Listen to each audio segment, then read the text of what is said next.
एक एक मेहनती और ईमानदार नौजवान बहुत पैसे कमाना चाहता था, क्योंकि वह गरीब था और बदहाली में जी रहा था। उसका सपना था कि वह मेहनत करके खूब पैसे कमाए और एक दिन अपने पैसे से एक कार खरीदे। जब भी वह कोई कार देखता तो उसे अपनी कार खरीदने का मन करता। कुछ साल बाद उसकी अच्छी नौकरी लग गई, उसकी शादी भी हो गई और कुछ ही वर्षों में वह एक बेटे का पिता भी बन गया। सब कुछ ठीक चल रहा था, मगर फिर भी उसे एक दुख सताता था कि उसके पास उसकी अपनी कार नहीं थी। धीरे धीरे उसने पैसे जोड़कर एक कार खरीद ली। कार खरीदने का उसका सपना पूरा हो चुका था और इससे वह बहुत खुश था।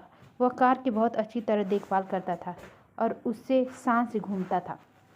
एक दिन रविवार को वह कार को रगड़ रगड़ कर धो रहा था, यहाँ तक कि गाड़ी के टायरों को भी चमका रहा था।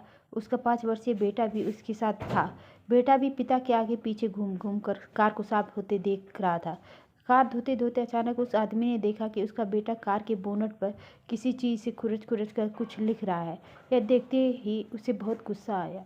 वह अपने बेटे को पीटने लगा। उसने इसे इतनी जोर से पीटा कि बेटे के हाथ की एक उंगली ही टूट गई।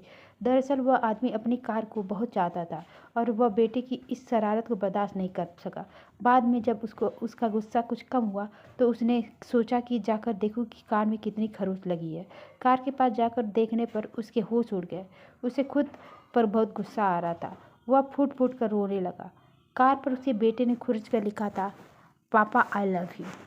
यह कहानी हमें यह सिखाती है कि किसी के बारे में कोई गलत राय रखने से पहले या गलत फैसला लेने से पहले हमें यह ज़रूर सोचना चाहिए कि उस व्यक्ति ने वह काम किस नीयत से किया है। धन्यवाद।